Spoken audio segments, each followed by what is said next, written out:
Ketua kelas pimpin.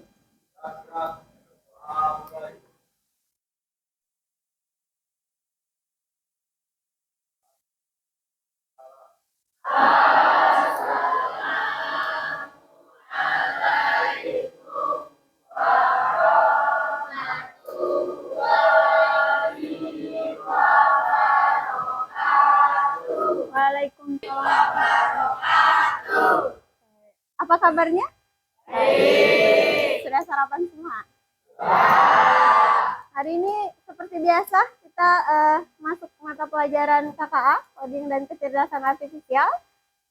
Sebelum itu kita absen dulu. Yang tidak hadir hari ini siapa? Sekretaris Nihil. Ada tes, bukan tesnya cuma 5 pertanyaan, 6 pertanyaan yang tidak ada benar dan salah ya. Ini tes awal, asesmen awal yang akan kita lakukan untuk mengetes sebatas mana atau pemahaman kalian tentang AI. Ya, silakan boleh pakai ini atau pakai ini.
Letakkan di depan muka kalian, semuanya angkat tinggi-tinggi. Letakkan di depan muka kalian.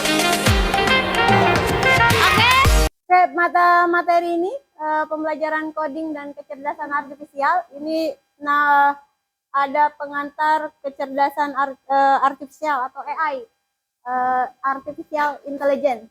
Jadi di dalam pembelajaran ini ada judul materinya itu adalah pengoperasian, pengaplikasian, dan kolaborasi antara materi ya dengan kecerdasan artifisial. Jadi gimana caranya mengaplikasikan AI, kemudian mengaplikasikannya serta mengkolaborasikan AI dengan fitur pembelajaran lainnya. Jadi sebelum itu udah tahu belum AI? Udah pada pengguna AI kan? Aplikasi apa? Rata-rata. ChatGPT. Ke AI, masuk ke materinya, pernah terbayangkan nggak sih kenapa pada fitur TikTok atau YouTube itu sering tampil apa yang kita sukai gitu. Kadang direkomendasikan, ini adalah video yang mungkin Anda sukai. Pernah kayak gitu kan? Nah, kira-kira kenapa? Ada algoritmanya. betul. Dia bisa nyari itu gimana? Kok bisa tahu misalnya saya sukanya video musik atau musik yang gaya musiknya yang jazz atau pop misalnya kan? Karena apa? Oke, diamatinya. Disukai. Oh, pernah like status orang? Pernah. Ngasih komentar di TikTok. Ya, stalking? Jangan stalking mantan kali ya. Ada yang men-stalking mantan nggak? Enggak. Nah, itu salah satunya nanti kita bahas gimana caranya si AI ini berkomunikasi dengan kita. Kok bisa sih dia tahu apa yang kita suka? Kok bisa sih dia merekomendasikan, bagaimana cara dia merekomendasikan film yang untuk kita, cocok untuk kita gitu kan, yang layak untuk kita. Itu berdasarkan, benar kata si Ahmad Rianto, apa yang algoritma tadi, apa yang kita sukai, atau berdasarkan yang dia amati atas pencarian yang kita lakukan di dalam AI itu sendiri. Nah, sebelum itu ini adalah salah satu produk dari AI, Storyboard itu alur cerita, nanti di copy pastekan ke dalam perangkat AI. Ini saya pakai yang alamatnya HiGen. Jadi HiGen kita daftar dulu, baru dia mengubah teks ke dalam bentuk video. Video ini nanti dia berbicara sesuai dengan teks yang sudah kita tulis. Jadi salah satunya, durasinya 3 menit. Pernah nggak sih kalau kamu lagi asik scroll Instagram, kayak lihat teman posting media sosial, kadang juga apa sih media sosial bisa ada beberapa juga Abstraksi, dekomposisi, penggunaan sama algoritma. Ada yang terstruktur, algoritma terstruktur. Artinya ketika gimana sih AI itu belajarnya dari datanya. Datanya itu bisa jadi dari sosial media, ya, FYP itu dikumpulkan karena kayak gini. WA itu juga punya AI-nya, yaitu Meta AI, gitu ya. Dan saya ada kata-kata yang kayak gini. AI itu sebenarnya perangkat teknologi yang membantu manusia. Ini kata si yang punya NVIDIA. NVIDIA itu adalah salah satunya yang perangkat ini. Ya betul, dia GPU-nya dulu geraknya di bidang GPU. Ya. Kemudian di laptop ini yang sering dipakai itu adalah NVIDIA-nya. Ya. Sekarang dia bersinggungan ke dunia AI. Dia bilang kayak gini. AI itu jangan dijadikan AI itu sebagai manusia super, tapi gunakan AI itu untuk menjadi manusia super, gitu ya. Artinya jangan buat AI itu yang menjadi super. Karena yang ketakutan kita sekarang itu adalah ketika AI itu berkembang, apakah nanti sumber daya manusia itu tidak dipergunakan lagi, gitu ya. Apakah nanti kita akan kesulitan mendapatkan pekerjaan, gitu ya. Tapi gimana caranya mengasah skill, mengasah kemampuan kita, ilmu kita di-upgrade, digunakan dengan AI, ya. Karena apa? Sumber inputan, seperti yang saya bilang, sumber inputan itu adalah manusia. Manusia itu ada yang namanya ilmu komunikasi. Ketika kamu bisa mengkomunikasikan apa masalahmu, maka di AI akan mengeluarkan, di proses lalu akan mengeluarkan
tikus.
Pembelajaran hari ini kita pakai diskusi, sistem diskusi nanti dikelompokkan berdasarkan kelompok yang sudah dibagi. Ada 5 kelompok, silahkan nanti didiskusikan, ada LKPD-nya. Nama tema dari pembelajaran kita hari ini atau diskusi kita ini adalah detektif AI.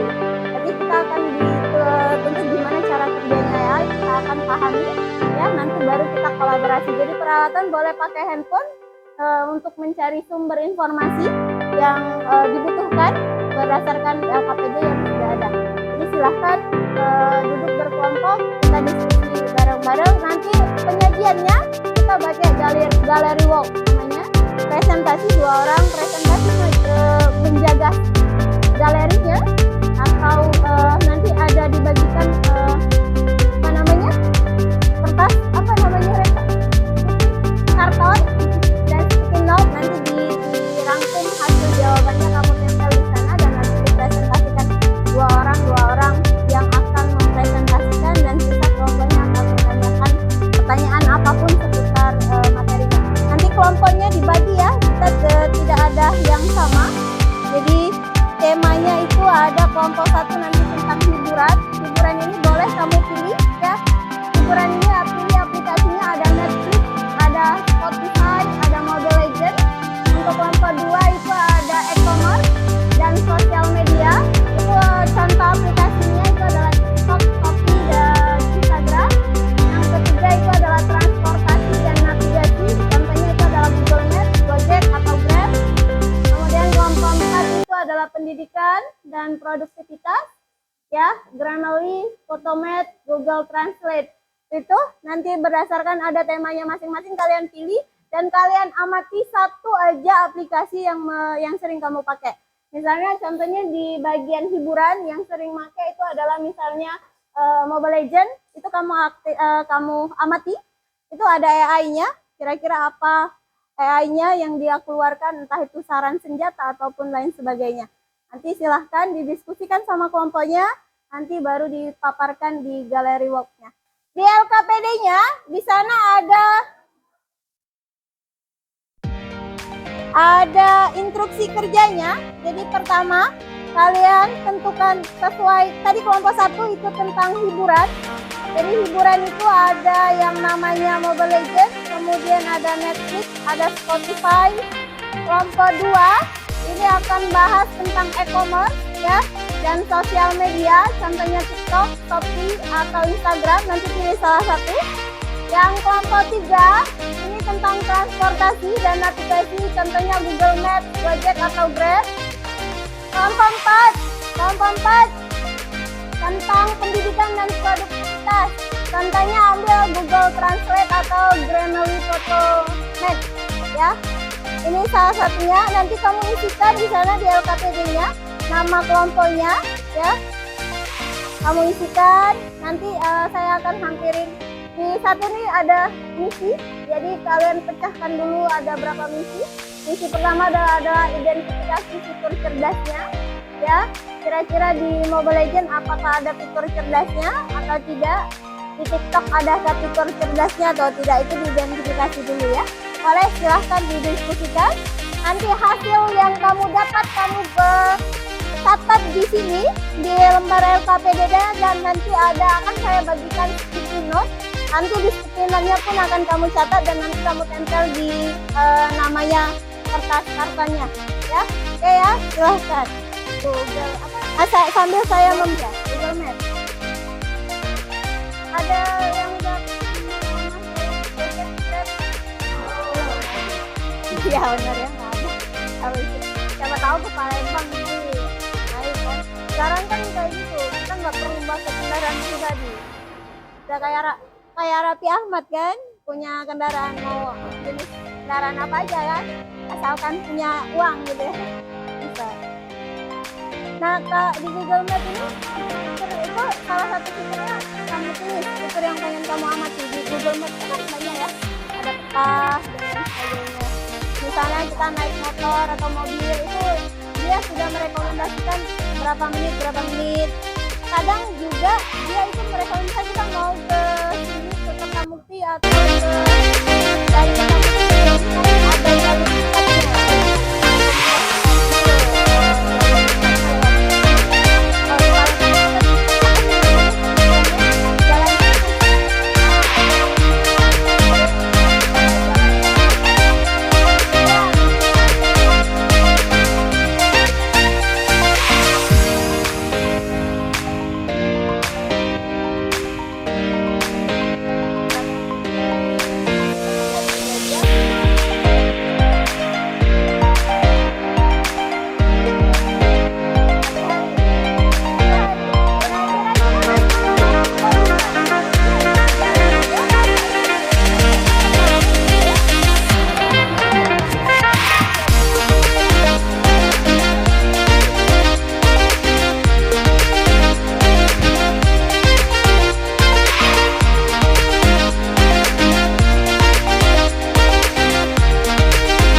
habis. Yang kita like, share, atau bahkan yang kita skip. Dari data itu, TikTok bisa menebak jenis konten apa yang paling kita suka, lalu mengisi halaman FYP dengan video yang sesuai minat kita. Potensi resiko atau sisi negatif, distraksi, konten hiburan jauh lebih dominan daripada konten edukasi, membuat siswa mudah teralihkan. Materi dangkal, karena durasi video singkat, konsep matematika sering dijelaskan terlalu cepat. Assalamualaikum warahmatullahi wabarakatuh. Kami dari kelompok 3 ingin menjelaskan kerja dari Google Maps dan apa itu Google Maps. Pertama-tama apa itu Google Maps? Google Maps adalah aplikasi ciptaan Google yang membantu navigasi, mencari lokasi, dan merekomendasi tempat. Google Maps sendiri dibekali dengan artificial intelligence atau AI untuk meningkatkan akurasi lokasi secara tinggi, akurasi tinggi pada lokasi. Wabarakatuh. Perkenalkan, nama saya Putri Indasari, saya dari kelompok 1 ingin bertanya. Menurut kalian apa peran AI dalam Google Maps dan bagaimana Google Maps merekomendasikannya? Baiklah, saya akan menjawab pertanyaan dari kelompok 1. Peran AI di dalam Google Maps itu apa? Yang pertama, dia sebagai petunjuk arah atau navigasi pintar untuk menentukan rute tercepat, memberikan efisiensi waktu, dan memilihkan rute terbaik. Kemudian memberikan rekomendasi tempat-tempat baru, tempat-tempat apa saja yang ada di sekitar rute tersebut, dan live view panduan arah dengan kamera dan AI. Kemudian pertanyaan kedua, bagaimana Maps merekomendasikan rute tercepat? Google Maps merekomendasikan rute tercepat yaitu dengan crowdsourcing. HP pengguna lain sudah pernah melewati rute tersebut, kemudian AI mengingat jalan rute tersebut. Data history, belajar dari peta algoritma graph, menghitung rute tercepat dengan mempertimbangkan waktu, jarak, kondisi, dan jalan tersebut. Update real time, jika ada macet, kecelakaan, jalan rusak, jembatan putus, rute langsung dipengaruhi dan berubah statusnya menjadi tidak rekomendasi. Sekian jawaban dari kelompok kami. Wassalamualaikum warahmatullahi wabarakatuh.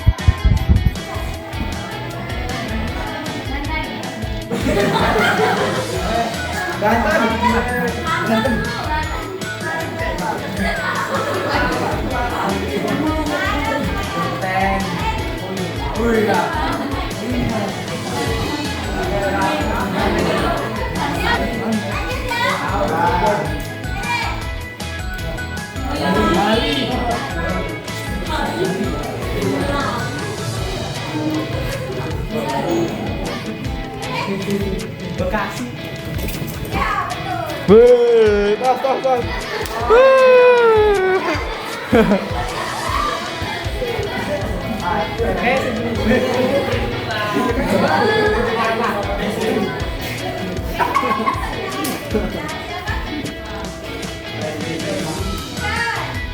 Riva, Bu.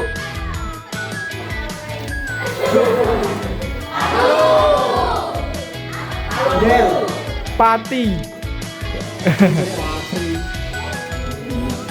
Gunung Tinggi.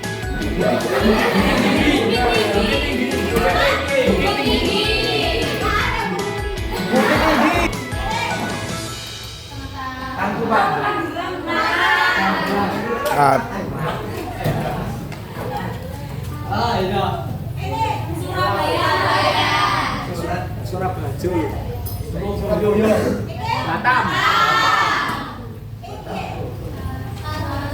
Himalaya.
Dari keempat kotaknya.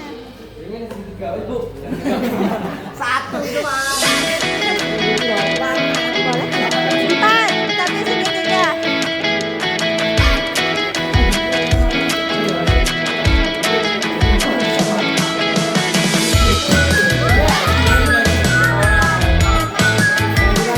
Coba gimana segitiganya? Ya, nggak boleh lihat. Nggak ada. Salah. Salah. Salah.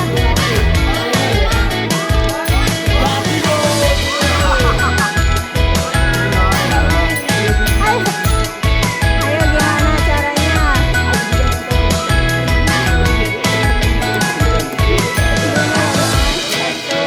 Satu, dua, ayo.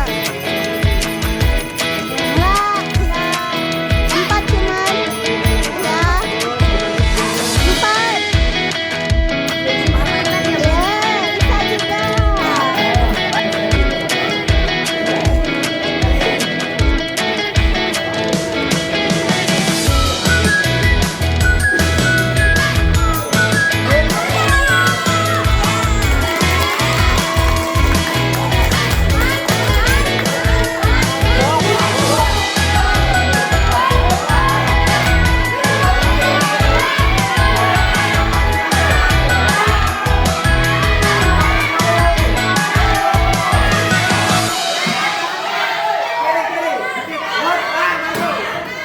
Tadi kita udah melakukan aktivitas mencari informasi, kemudian dipresentasikan sampai di penghujung pembelajaran, yaitu penutupan. Nah, di penutupan ini kita sama-sama merefleksi apa yang udah kita pelajari hari ini. Jadi menurut kalian apa pembelajaran apa gitu yang paling menakjubkan di pembelajaran kali ini? Kemudian apakah itu akan merubah cara pandangmu terhadap satu aplikasi atau AI itu sendiri, dan resiko apa yang kalian hadapi ke depannya? Ada yang bisa merefleksikan itu atau memberikan jawaban atas pertanyaan yang udah Ibu kasih? Bagi mereka, dan kita tetap memperhatikan faktor risiko atau dampak negatif yang ditimbulkan. Jadi setelah saya mempelajari AI, saya jadi tahu cara kerja AI itu bagaimana. seperti dia bisa memberikan rekomendasi, terus dia bisa membantu menjawab pertanyaan dan sampai bisa membantu mengambil keputusan. Contohnya seperti dari penggunaan pasif menjadi kontributor data. Itu seperti saat Google Maps merekomendasikan rute tercepatnya. Randy dan Putri yang sudah berani merefleksikan pembelajaran hari ini. Semoga apa yang kita pelajari hari ini bisa banyak manfaatnya untuk kita, ya. Kita lanjutkan di pertemuan selanjutnya tentang cara mengoperasikan AI itu, prompt-nya dan dampaknya, positif dan negatifnya, serta mengkolaborasikan dengan aplikasi lainnya. Sekian, kalau ada kata yang salah saya mohon maaf, kalau saya maafin, saya wassalamualaikum Waalaikumsalam warahmatullahi wabarakatuh. Untuk penugasan, nanti ada penugasan asesmen sematik yang nanti akan saya bagikan, silahkan dikerjakan di rumah. Terima kasih.